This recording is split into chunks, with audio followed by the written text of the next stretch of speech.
Hey, it's Craig. I just wanted to let you know that you can listen to Canadian History X early and ad-free on Amazon Music, included with Prime. A warning before we begin. This series discusses residential schools, medical racism, segregated healthcare, and missing patients. Support is available to residential school survivors and intergenerational survivors through the National Indian Residential School Crisis Line. The Hope for Wellness Helpline also offers mental health and crisis support over the phone or online. Contact information is available in the show notes.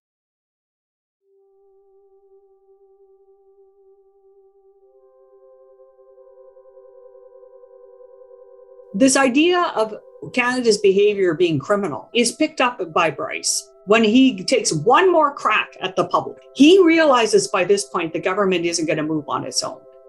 He has to get public pressure to force the government to act. So he writes this booklet called A National Crime. Dr. Bryce's 1907 report revealed the dismal state of students' health in prairie residential schools, and that a large number of former students died from tuberculosis. Bryce's findings were important because they showed regional health trends over time, which were harder to dismiss than one of the countless complaints from parents and federal agents. Despite attention in the press and debates in the House of Commons, the government and churches did little to address tuberculosis in residential schools. In this episode, we examine the government's continued inaction and lack of accountability, Bryce's publication of The Story of a National Crime, medical experimentation, and another type of experiment, the preventorium. This is the story of a national crime.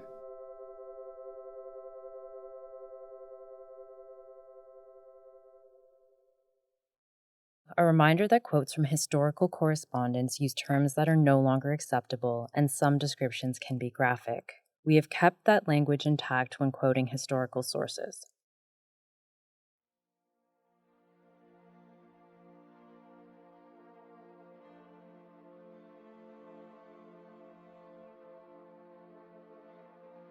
As with many areas of government, treaty responsibilities tended to be minimal and often spotty and sporadic throughout the 20th century. For many Indigenous people living on reserves, they might see a doctor at treaty time or not at all. This is Ann Lindsay, who works with the Manitoba Indigenous Tuberculosis History Project at the University of Winnipeg. Access to non-Indigenous healthcare tended to be very limited in the early 20th century. Some communities did have access to a dispenser or a nurse dispenser who might have performed public health duties, and on some reserves, the government opened tent hospitals. These tent hospitals offered some hospital care, even including surgeries in some cases. Bryce recommended the use of tent hospitals more than once, particularly for the care of students with active tuberculosis. One such tent hospital in Manitoba, eventually relocated to the grounds of the Birtle Residential School, became a cottage hospital that was focused on Indigenous patients when it moved into 3 wooden buildings on the school's grounds. As with the Indian hospitals and sanatoria that would be established later in the 20th century, these tent hospitals tended to be set up in areas where Indigenous communities were located closer to settler populations.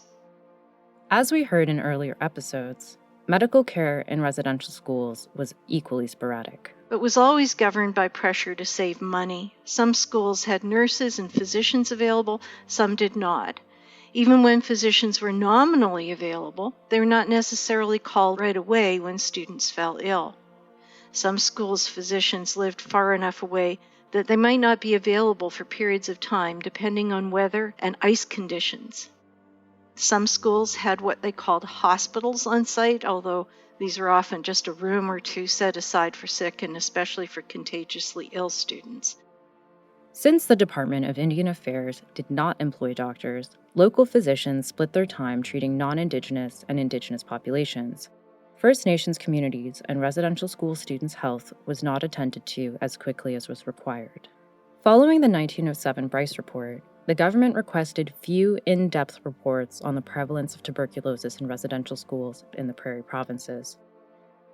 However, one of the department's accountants, F.H. Paget, produced a report on the unacceptable health and safety conditions of residential school buildings in 1908. He inspected 21 schools in Alberta and Saskatchewan. He described 15 as deplorable. Bryce also completed a report on Albertan schools in 1909. In 1920, Dr. F.A. Corbett also wrote a report on Western boarding schools. The findings were similar to Bryce's in 1907: overcrowding, poor ventilation, and children fighting a losing battle. His findings in 1922 were not as dire, but the government did not request further reports on the tuberculosis problem in residential schools. By looking at the Department of Indian Affairs archives, we see a lot about the state of health and healthcare available to First Nation communities and residential school students in this period. For instance, there's a letter written by Father Louis Cochin. Dated 1916, the letter is on behalf of a Métis man named Pierre Kai, who lived in Waterhen Lake. Pierre and his children were very sick. He did not have nets, ammunition, or a gun to provide food for his family. While Pierre's neighbors shared what they could, Father Cochin reported that they too were in a state of destitution. He asked the constable to alert the authorities. Other reports in this file include outbreaks of typhoid fever, measles, smallpox, and severe food insecurity on reserves.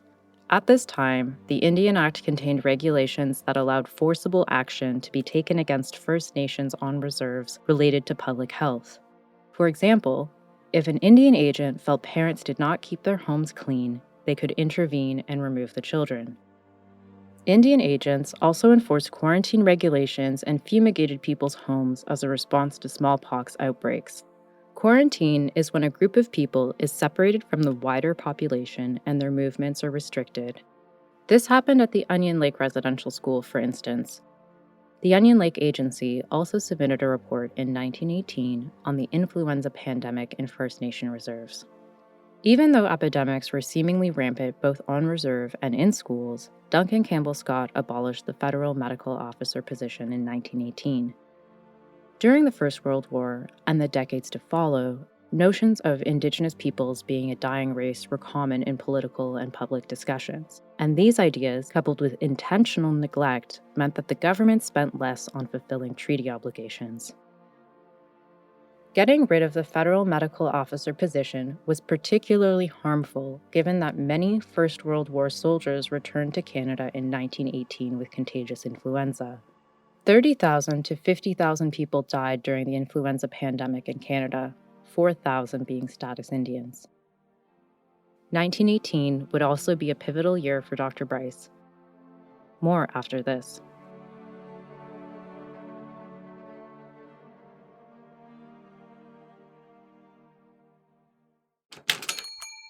He writes this booklet called A National Crime. He walks into a publishing house in 1922, which is 100 years ago this year. This is Cindy Blackstock. And he publishes it. And he gives it out for free to members of parliament, business leaders, members of churches. And then he sells the rest of the copies for 35 cents. It's covered again in the newspapers. This is a national crime happening right now. And is the government doing it? But when the headlines died, so did the children. And that is the key thing. When the headlines die, so did the children. That is true today, too. In the pamphlet, Bryce condemned the inaction of the government, particularly the inaction of Duncan Campbell Scott. It is also an important record of the events, health trends, and decisions that perpetuated the policy of neglect. It mentioned the government not honoring its treaty obligations as well. Bryce summarized the years of reports and recommendations regarding First Nations health. The publication also outlined the recommendations he submitted in his 1907 report. These included more school facilities to increase student attendance, establishing boarding schools closer to home communities, and having the federal government take over the management and maintenance of schools as per the Crown's treaty pledges. In that recommendation, he also suggested that First Nation should eventually pay some of the costs for the schools. He also recommended that the schools adopt provincial curricula so graduates could enter into Canadian life. He wanted a government-approved board of trustees with representatives from each church. Finally, he reiterated the need for proper medical inspection of students and local tuberculosis care and treatment for the ill. In the pamphlet, Bryce talked about working with Dr. Lafferty in 1909, inspecting 243 students at 8 residential schools in Alberta. The doctors found that students of all ages already had tuberculosis, and children aged 5 to 10 were dying at a high rate from the disease. Bryce also lamented that the successful methods used for reducing tuberculosis in urban communities were not used in reserve communities. He continued to plead for scientific knowledge to be put into practice. In 1918, when Bryce tried to gather vital statistics, including birth, mortality, and causes of death, he was informed by the assistant deputy that, "I am unable to give you the figures you ask as we are not receiving any vital statistics now. And last year we obtained only the total number of births and deaths from each agency. These were not printed and are not therefore available for distribution. The causes of death have never been noted in our reports and we have no information." Bryce was frustrated. These statistics were commonly collected by health departments and essential for understanding the health of any population. That same year, he was asked to draft a proposed bill to create a federal Department of Health. Bryce included a memo on Indian medical services with his draft. In the Story of a National Crime, Bryce shared that, "The clause appeared in the first reading in Parliament. But something then happened. What special occult influences came into action may be imagined when the second reading of the bill took place with this clause regarding the Indian medical service omitted." In 1919, the government created the new Department of Health. It did not have an Indigenous health branch or plans to start one.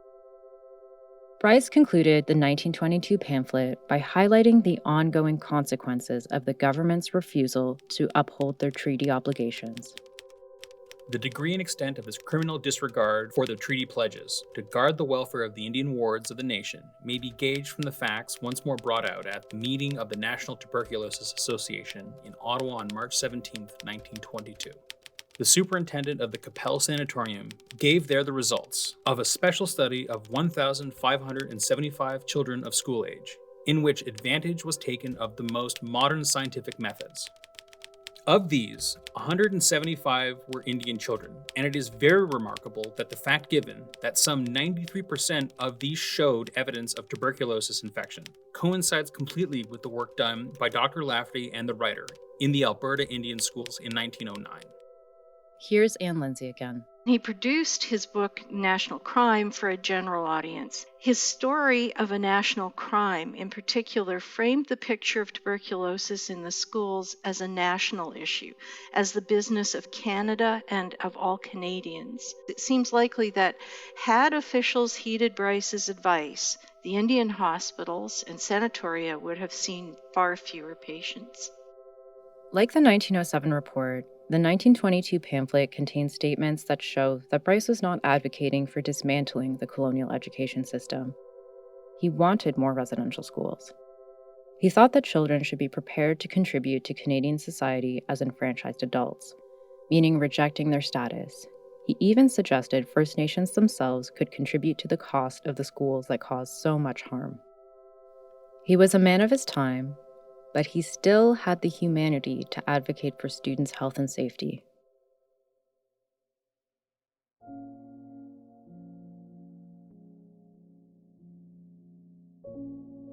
There was less media coverage of the story of a national crime than the 1907 report. The tone of the articles was also far milder. T.M. Fraser wrote a special dispatch in the province and the Calgary Herald. "Lo, the poor Indian. He held the stage for the great part of the day in the Commons Thursday, when the estimates of the Department of the Interior, including Indian Affairs, were anticipated as all the members of the House were armed with a pamphlet. The story of a national crime, being an appeal for justice to the Indians of Canada.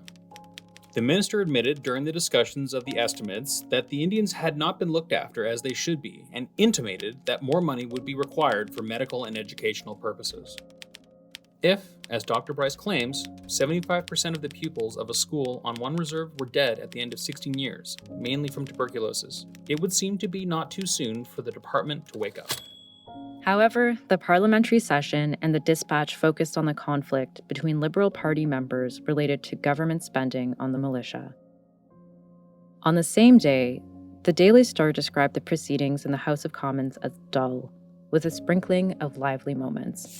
There was a good deal of criticism of the administration of the Indian Department, and Mr. Shaw of Calgary made a very severe and effective indictment of the neglect of the education of the Alberta Indians. Mr. Meehan, as a recent superintendent of Indian Affairs, felt compelled to refute this charge. Mr. Good called attention to a pamphlet recently published by Dr. P.H. Bryce, lately retired on pension, who charged therein that the administration of Indian Affairs was a, quote, national crime. The Winnipeg Free Press mentioned the pamphlet in passing, but it soon fell out of the public's consciousness. He was just a person who had very strong values, and he had a very strong commitment to the truth. And he was prepared to stand in the winds of systemic discrimination with these kids. And he paid a price for it. On the other side, you have Duncan Campbell Scott, who was written up in history as a loyal public servant and a great poet. The department did little to intervene in the health and safety of students forced to attend residential schools, despite the embarrassment of the 1922 pamphlet. In his book, A National Crime, John Malloy explains what the department could have done. The department, too, had within its powers to make a greater effort, if not through improved funding, at least through its authority. It could have insisted that its officials carry out inspections and that the churches follow regulations directed to the care of the children. It did not do so. The departmental watchdog was far from vigilant. It rarely barked, and despite the conditions over which Bryce, Paget, Corbett, local doctors, and even senior department officials had shaken their heads, it certainly did not bite. Grants were not withdrawn, schools were not forced to close, or principals to resign. There were few consequences. More schools opened, buildings continued to be unsafe and unsanitary, contributing to illness. Funding was not provided for needed upgrades, inspections, and safety measures that could have saved lives.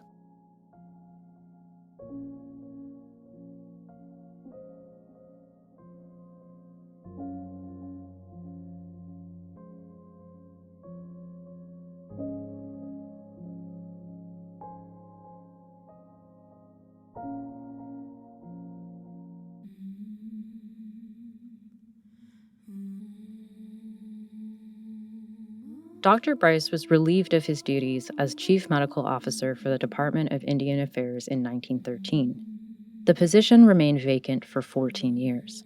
In the 1920s, provincial and national tuberculosis associations harshly criticized the department for ignoring the health crisis in reserve populations. These associations argued that the federal government's lack of accountability hurt efforts to cure provincial populations of tuberculosis. First Nations poor health was increasingly seen as a threat to white populations. In Alberta, authorities turned the residential school on the Tsuut'ina Reserve on the southwest outskirts of Calgary into a hospital and the reserve into a hospital area to protect Calgarians from the threat of contagion. Officials presumed that illness passed from the reserve to the city, not the other way around.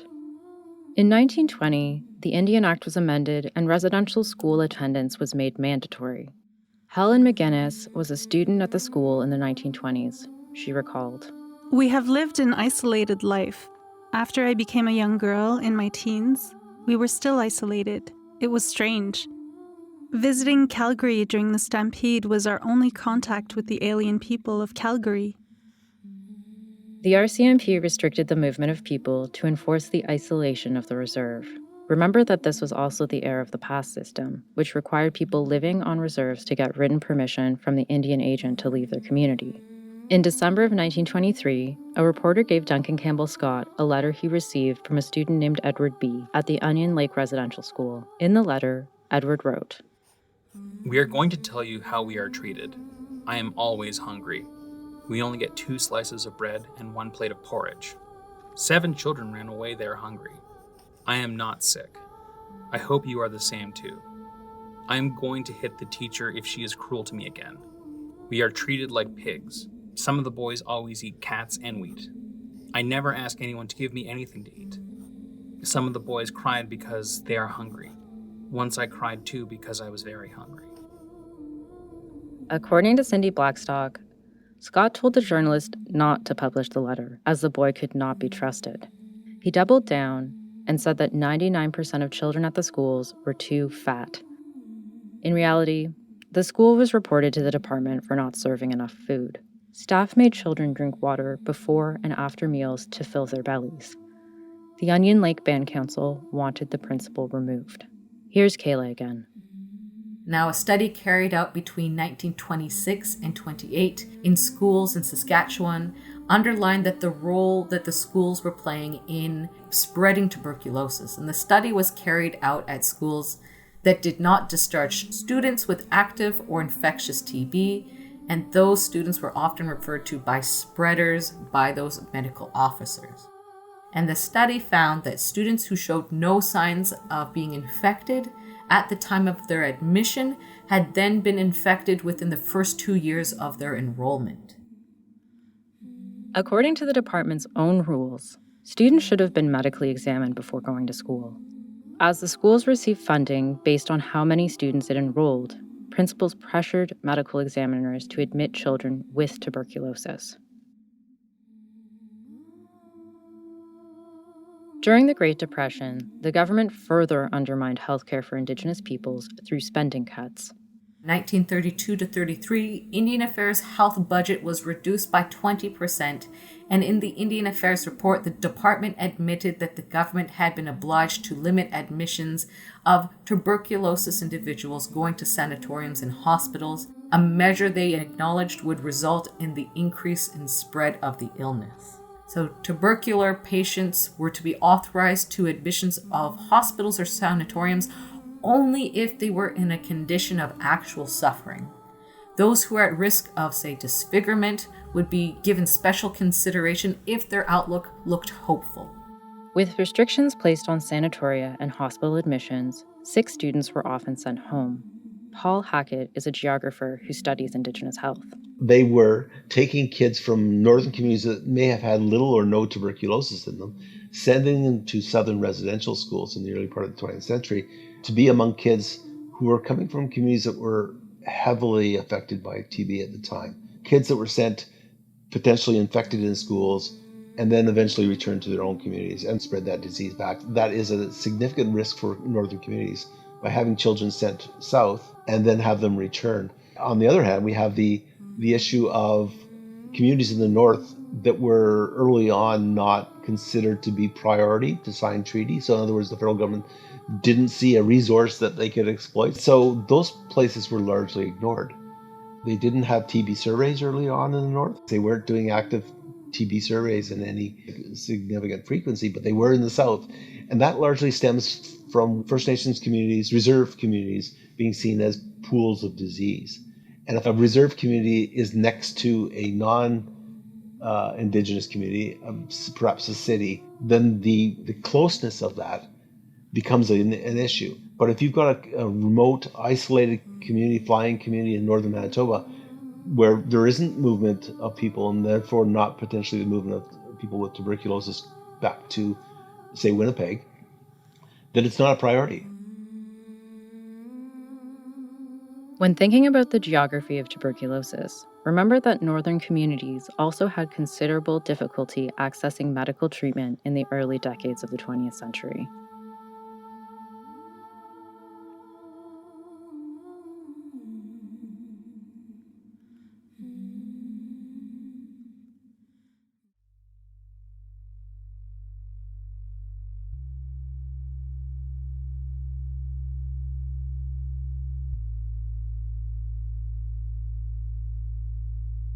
In 1937, the Canadian Tuberculosis Association created a committee made up of bureaucrats and directors of provincial sanatoria.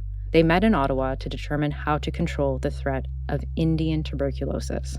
This is Erin Millions again. So the idea is that there's something about Indigenous bodies that made them particularly susceptible to a particularly virulent strain of tuberculosis, and that this more contagious, more harmful tuberculosis was a threat to white Canadians.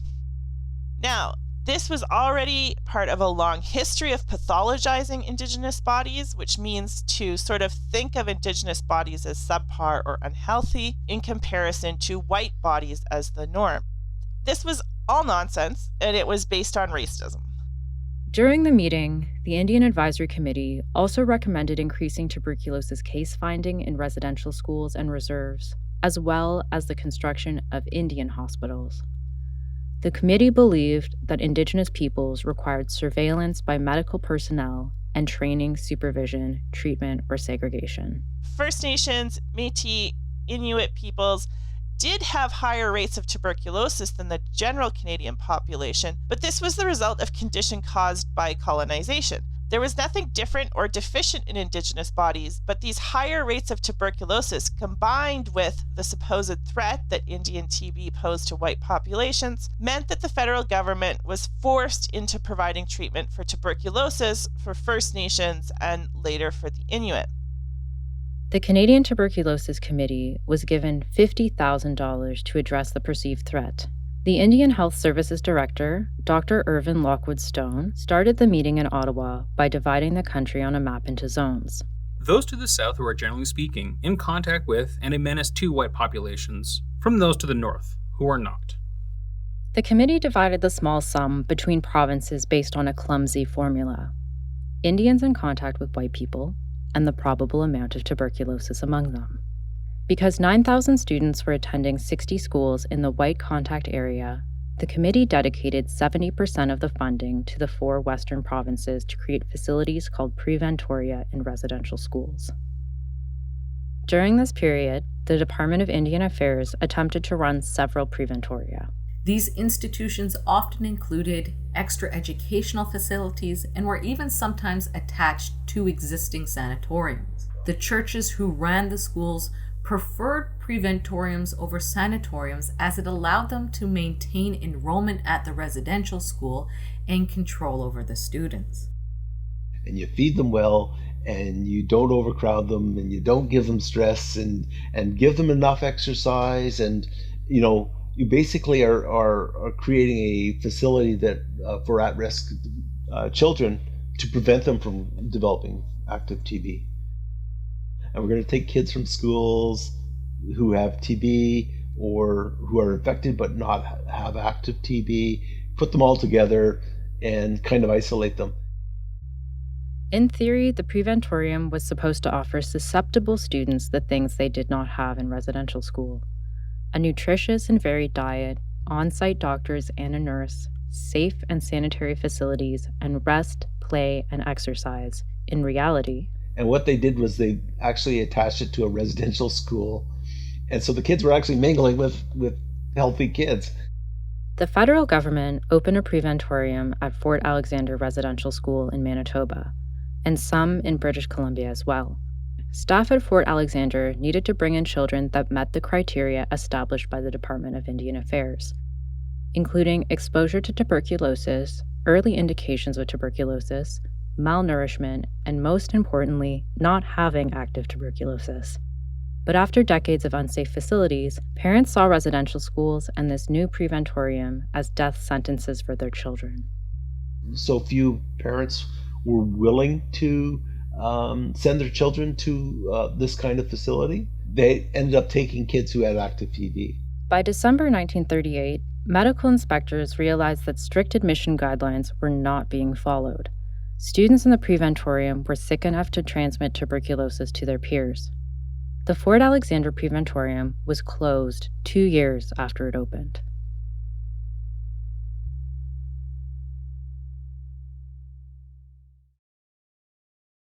Between the 1930s and 1950s, many medical experiments were conducted in First Nation reserves and residential schools. This is Erin Millions again. We know that in the 1930s, there was a trial for the BCG tuberculosis vaccine conducted on First Nations infants at the Fort Qu'Appelle Indian Hospital. The study was supported by the Department of Indian Affairs and the National Research Council. Here's Kayla. Now, between 1933 and 1945, a total of 609 infants were involved in the testing of the vaccine.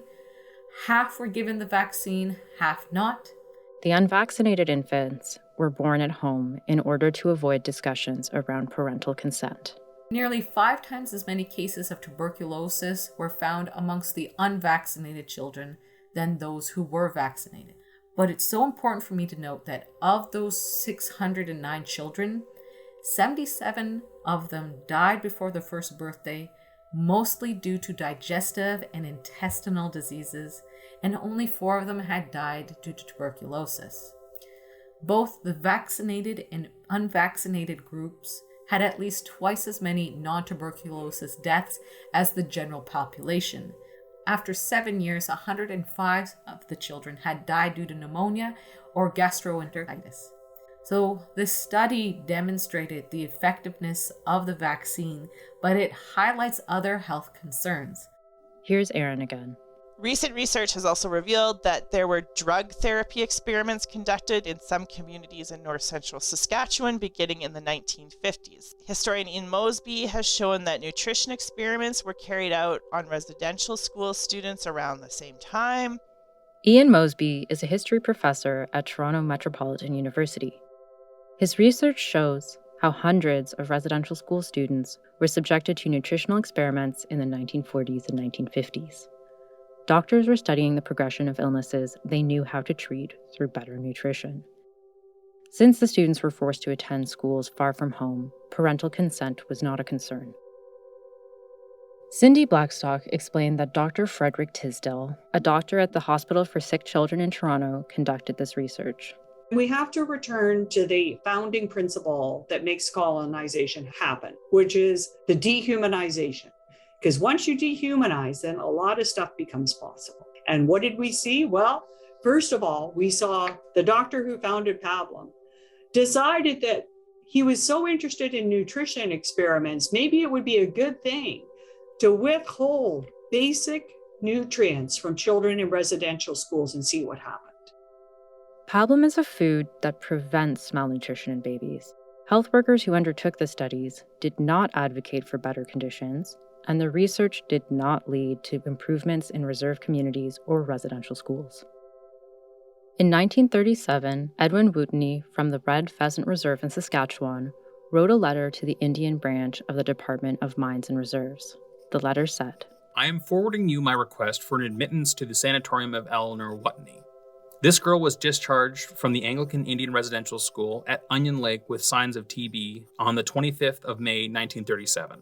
She went through an X-ray examination at North Battleford the following month. The clinic's report of the examination recommended a sanatorium case.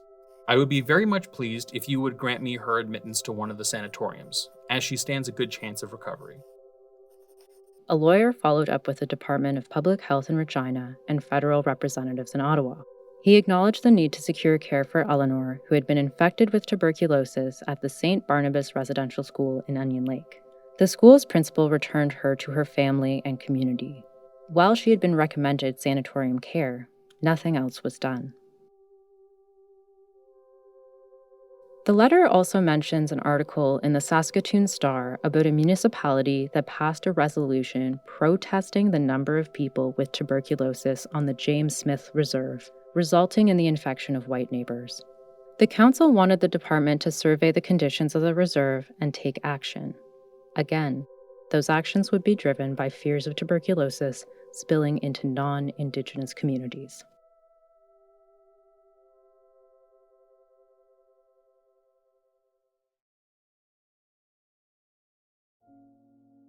Before we close this episode, the health impacts of the residential school system extended well beyond the time students attended the institutions.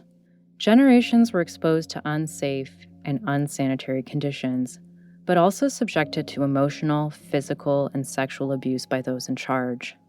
Since children were removed from their homes and communities at a young age, they felt isolated and disconnected when they returned home.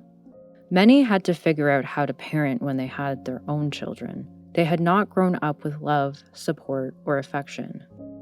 In many cases, trauma followed survivors through their lives. Former students experienced or continue to experience post-traumatic stress disorder, night terrors, anxiety, depression, and addiction, and some could not live with what they experienced at residential school and took their lives. Their children, grandchildren, and surrounding communities continue to experience numerous impacts, including poor health.